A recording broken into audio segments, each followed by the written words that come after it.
Welcome to crafts world. நம்ம இப்போ பார்க்க போகிறது ஜர்தோசியில் லாங் ஃப்ரெஞ்ச் நாட்டு. இதுக்கு வந்து எப்பயும் போல் தான் நார்மல் நீடில் எடுத்திருக்கேன். சூயிங் த்ரெட்டு சிங்கிள் ஸ்டாண்ட்ஸாக கொடுத்து டபுளாக எடுத்திருக்கேன். எண்டில் நாட் போட்டுக்கோங்க, ஓகேவா? இப்போ ஜர்தோசியை எப்பயும் போல் ஒரு பெரிய பீசஸாக எடுத்து அதை உள்ளே கொடுத்துட்டு லோட் பண்ணிவிட்டு ஃப்ரெஞ்ச் நாட் மாதிரியே 2 தடவை சுற்றி அதே இடத்துல கொடுப்போமா ஃப்ரெஞ்ச் நாட்டில். இது வந்து கொஞ்சம் தள்ளி கொடுக்கணும், குத்தி எடுக்கணும், ஓகேவா? அப்படி செஞ்சோமா அழகாக லாங் ஃப்ரெஞ்ச் நாட் விழுந்துடும். இல்லை, ஃப்ரெஞ்ச் நாட் மாதிரியே தான், அதே ப்ரொசீஜர் தான். ஃப்ரெஞ்ச் நாட்டில் ஒரே இடத்துல கொடுப்போம், இங்கே கொஞ்சம் தள்ளி கொடுக்குறோம், அவ்வளோதான் ரெண்டுக்குள்ள வித்தியாசம். ஜர்தோசியில் ஒர்க் பண்ணும் போதில் எந்த ஸ்டிச்சு ஜர்தோசியில் ஒர்க் பண்ணாலும் த்ரெட்டை வந்து ரொம்ப அழுத்தி பிடிச்சிடாதீங்க, அதுதான் ரொம்ப மெயின். ஜர்தோசி அப்படின்னா தான் கொஞ்சம் உங்களுக்கு ரிமூவ் ஆகாமல் இருக்கும், ஓகேவா? இப்போ 2 தடவை சுற்றி அகெயின் உங்களுக்கு நான் காட்டுறேன். 2 தடவை சுற்றி கொஞ்சம் தள்ளி நீடியில் குத்தி அந்த சுற்றி இருக்கோன்னா 2 முடிச்சு அதை பிடிச்சிக்கோங்க. பிடிச்சிட்டு கீழே கூடி நீடியில் மெதுவாக இழுங்க. ஃபோர்ஸாக இழுத்திங்கன்னா மேலே உள்ள ஃப்ரெஞ்ச் நாட், லாங் ஃப்ரெஞ்ச் நாட்டு இந்த மாதிரி இது வந்து ஸ்டிச்சஸ் வந்து கரெக்டாக விழுகாது, ஓகேவா? இப்போ நான் ஃபோர்ஸாக இழுத்துட்டேன் லேஸாக, அதனால் எனக்கு கரெக்டாக விழுகலை, பார்த்தீங்களா? இந்த மாதிரி இழுக்கக்கூடாது,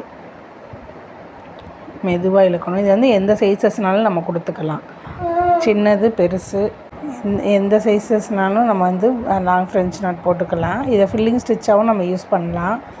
ஒரு லீஃபுக்குனால் இதை ஃபில் பண்ணோன்னா நிஜம் அழகாக இருக்கும். இப்போ நான் பெரிய பீசஸ் ஒன்று எடுத்துக்கிறேன். எடுத்துட்டு அதை 2 தடவை சுற்றிட்டு 2 தடவை சுற்றி இழுத்து எங்கே உங்களுக்கு வேணுமோ அந்த இடத்துல வந்து நீங்கள் குத்தி எடுக்கணும், ஓகேவா?